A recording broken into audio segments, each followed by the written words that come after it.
Welcome once again to the Chariot Automotive Group Driven to Serve podcast. I'm your host, Nate Barrett. I have my retro Mopar shirt on today, and that's because the good folks over here at the Chariot Twin City location, Twin City Dodge Chrysler Jeep Ram Fiat, celebrating 50 years in 2024. And we'll get into some of that great history that we're very proud of with two of our longest team members. Young guys still, but longest team members, Tom Yater and Scot Willis.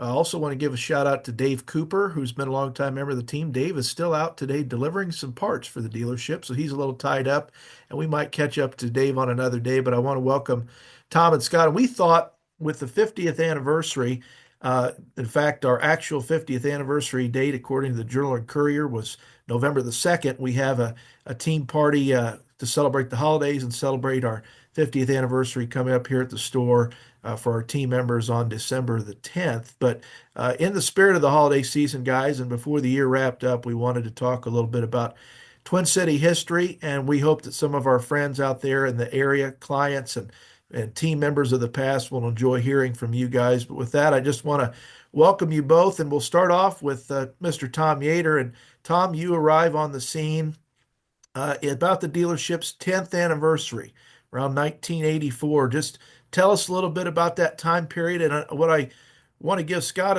a minute to think about too is, okay, I'm Tom Yater, I'm Scot Willis, walking into Twin City Dodge for the first time. What am I going to see? Who am I going to see? And what was the scene? Mr. Tom, welcome. Hey, thanks, Nate. And no, it's been a long journey, but a fun journey.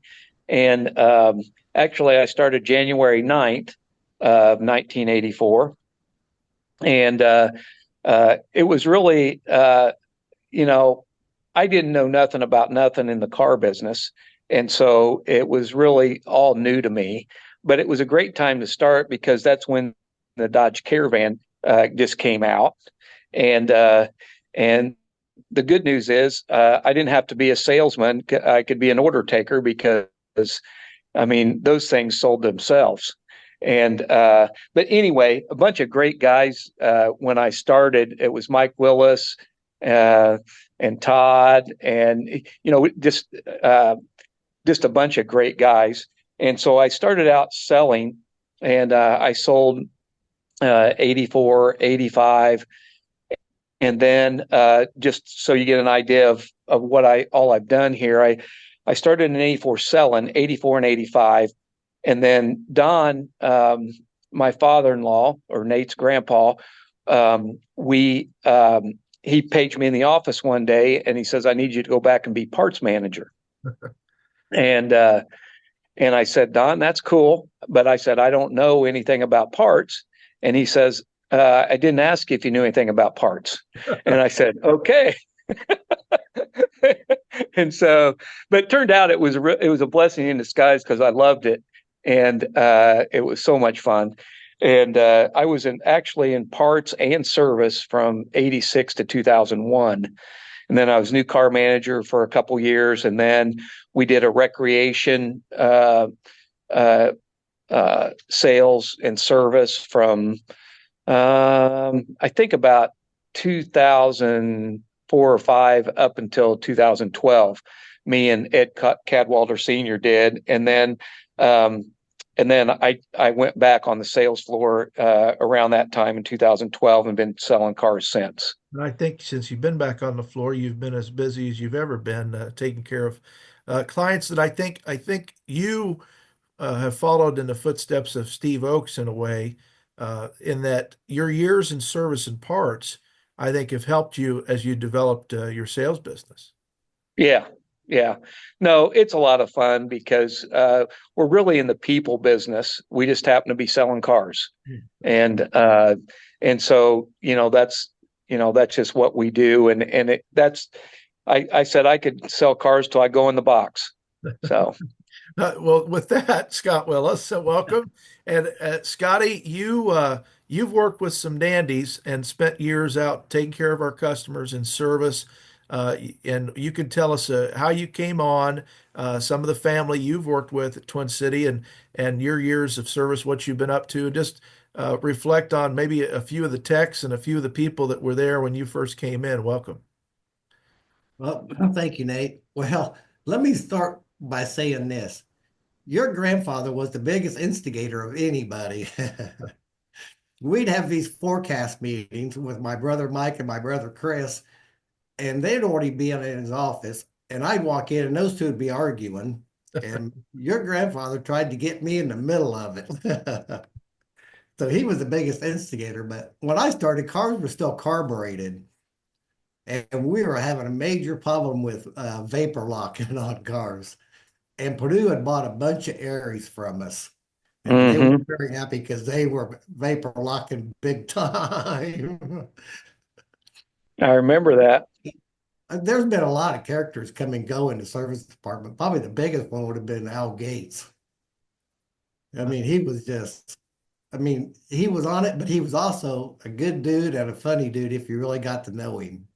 I was one of Twin Cities service managers when I was growing Mm. up, and one of our advisors, who's a big Mopar fan in town, a guy named Matt Hitsey, kind of cut his teeth with Al. And the great story with Hitsey as a service advisor was that Al would send him across the street a lot to Dog and Suds and say, "Hitsey, get me a slaw dog," which became something that when I see Matt, I still laugh with him about. But it was that kind of camaraderie, Scott, that I want to get you into. Just talking about the day-to-day atmosphere, whether it was the food truck stopping by every day at 9:30, or new lube guys that we were trying to break in, or old technicians giving hassle at the parts counter. Kind of describe a day in the life of service and parts back then, Scott. Well, back then, it was a lot different than it is now.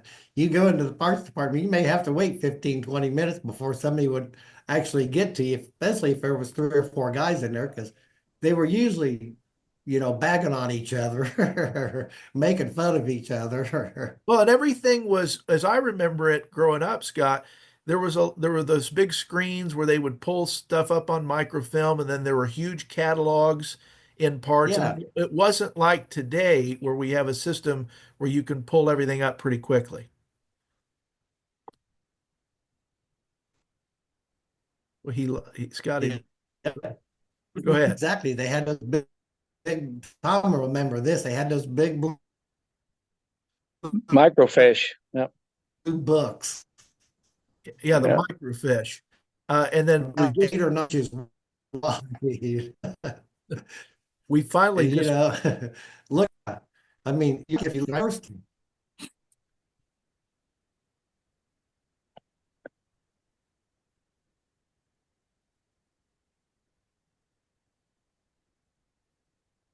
as far as uh, characters goes, I think Mike Goodman would probably be the actor.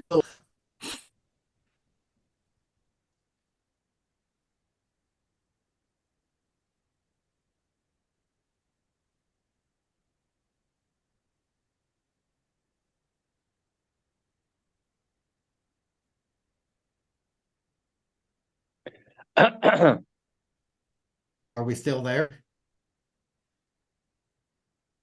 I lost you for a minute. You were talking about Mike Goodman. Oh yeah, he was probably the biggest character we had because he was so vulnerable to everything. There was it was back during Halloween. Mike Willis put a mask on and it was dark out. And he went and sat in the back seat of a car, and Todd took Mike Goodman out to a car, and they sat in the car.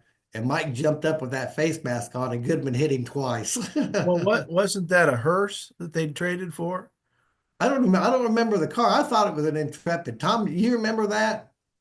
Because I I don't don't remember. remember the car. I don't remember the car, Yeah. but but he was so easy and jumpy that Oh, he was. he was an easy mark. Yes, he was. The other thing I remember is Mike would always keep those masks and rubber snakes and spiders in his desk drawer in his office to scare me and the other kids with. You remember that? Oh, he scared Todd Calloway big time one time with that. They were redoing ceiling tiles, and Mike had that big spider, and he tied it to a fishing line and danged it over the top of the where they were doing the tile. And Todd came back from lunch and sat down, and Mike lowered that spider right in front of his face. Mr. Tom, we can't talk hijinks too without talking about one of our longtime buddies, worked at Twin City from the early 80s through his passing in 2006, and that's Dempsey Nugent. Give me a little something on Dempsey, who had various roles throughout the years, facility, used car, just all around champion of the store. Tell me a little about Dempsey. Well, Dempsey was as loyal could be. He was there every morning at 6, had the popcorn made back when we had the popcorn machine, and and he was just so loyal to Don and to the company, and and we always made fun of him because he'd come up with stories that were just funnier than heck. And he'd take me outside and he said, "Hey, you see that up there? That's a UFO right up there." And I mean, he came up with stuff, and I think he thought about stuff so much that he'd tell us stuff, and he actually thought it was true, you know. And but no, Dempsey was just a great guy, and we really missed him when he left us. Scotty, when you think about Mike and Dempsey and working with sales, talk about kind of the era, maybe around when the new trucks came in, the Viper came in. That was an exciting time for our brand, kind of the mid to late 90s there. Yeah, it was. That's when we started going to throttle bodies and fuel injections. And Gene Philpott was one of those guys where he would flash everything. He would do a software update, whether it needed it or not, and say that corrected the problem. And most people believed him, and it did correct a lot of the problems. But with Gene, it was always, well, we did this software update, and we cleaned the throttle body. But with Gene, he had a real following. I mean, everybody knew at the end of the day, Gene would fix the car one way or another. Oh yeah, if I ever had a problem with a problem car, I would go to Gene. Gene, I want this fixed by the end of the day. I don't care what it takes. I want it fixed. And he'd get it done. He'd get it done. Gene Yep. also he also has a distinction of being the guy that Mr. Trout sent to Viper School to represent us. We had to send a tech to Viper School, and Gene got the call. Yep. And then he got to drive our first one back here from Detroit. Gene did? I didn't know Yep. that. Yep. Yeah, Yep. that's great. And then comment, guys, on kind of the 5-star era. As I think we kid about the hijinks of the old days, but I think Chrysler knew that dealers needed to improve on customer and sales satisfaction and process. But kind of talk about the late 90s, early 2000s as we got into these 5-star process meetings and really tried to take a step to improve, Mr. Tom, our customer service and satisfaction. Yeah, it was front to back, and I was in service at that time, and it really was a big deal, like it is today. I mean, it's really critical. But they had all kinds of processes that we had to do, and everybody had to be a part of it, just like today. But it really did heighten the awareness of customer satisfaction, not only from the started with the sales, but also clear through parts and service, and even the office. It was really a big emphasis, and rightfully so. Scotty, talk about as 10 years ago, we partnered with Rex Gingrich and we're part of this Chariot Automotive Group. And one thing Rex noticed right away was, we were outgrowing the old place and was able to secure this location. Talk about the difference in the old building versus the new building. Well, we're not worried about water leaks, and we're not worried about the roof catching on fire from those guys getting the tar up There's there. hot tar. Dempsey would order the hot tar. Oh yeah, and it caught fire one summer up above the showroom. They called the fire department, but things have changed in the service department. Back then we had all underground lifts. Now you don't have any of those anymore. And it's just they were simpler to work on back then. The cars were. I mean, there's not as much electronics back then as there is now. Now you have modules for modules to fix modules and stuff like that. Yeah, that seems to be the era that we're in. And Mr. Tom, you see it on the sales side too, where it's amazing what our product can do, but yet for all of us, there's a constant learning curve because it seemed like every year the requirements to satisfy the customer's desires goes up in terms of what our vehicles have on them. Yeah, and just to mention about, I was in service at the time when all those electrical things started coming, and we had a really good tech that just said, "Tom, I like working on cars, but I just don't understand the electrical parts." And he went out on his own and opened his own shop. But yeah, everything was tied. I mean, the transmissions, everything had a computer.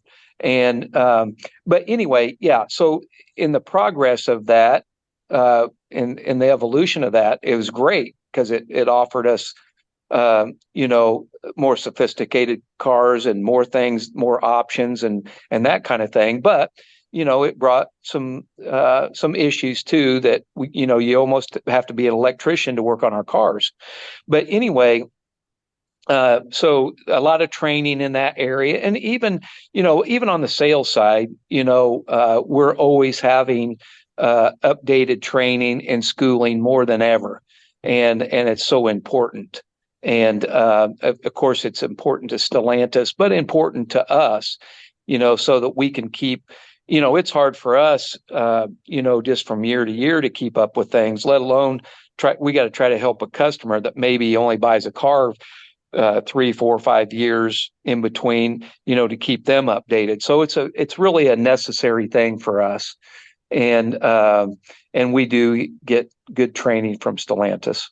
Got just the time for one more from each of you, but just touch on Scotty, aside from the new building and partnership with Rex and the Chariot Automotive Group. I think the other big thing in the last 15 years for us has been getting the Jeep franchise and share. I guess we can. Scotty's screen's freezing up on me a little bit, so I'll go to Tom first. But just talk about what Jeep's meant to us. Oh my, um, we had always wanted it. And I remember going to some new car shows, and I'd run into Bob Rorman, and I'd say, "Hey, Bob, I see you got that Jeep. We sure would like to have that." And he'd say, "Ooh, Tommy boy, ooh, I'd like to have that Dodge. How about that Dodge?" And he really didn't want to give up Jeep, but through some things that happened with Chrysler and so forth, we were able to get Jeep, and without it, I mean, we would be in a tough place today. It's just such an awesome. It's right behind Coca-Cola and brand recognition. And so it's really been a huge deal to us and a lot of fun because, just everybody loves a Jeep. Scotty, about a minute left. Give us a thought on Twin City at 50 from your perspective. Big changes. I mean, we went from, if we had a technical problem to call on somebody to where we email them now. I remember we had a transmission problem on a 604 in Dave Harvison. We called Dave, and the transmissions were on back order at that time. We called Dave Harvison. He had one shipped from the Kokomo transmission plant to our house. Matter of fact, a guy from the transmission plant bought it to our dealership in the back of his truck. Yeah, no, that wouldn't happen now. No, that wouldn't happen now. We appreciate, Scotty, your years of service, and you too, Mr. Tom. A final thought from you, Mr. Tom, with about 30 seconds. No, it's just a great life. Great. It's been great to be a part of the car business for 40 years. And, as we often talk about, Nate, it's a people business, and that's our favorite part of it. And this new facility is just awesome because it gives us an opportunity to have a better experience for our customer base. Guys, we appreciate it. We're grateful for all you do and have done for the store, and We look forward to great things ahead, and have a great day. Thanks, Nate. Thanks, Nate. We'll be back. Happy 50th Twin City. This is the Chariot Bye. Automotive Group podcast.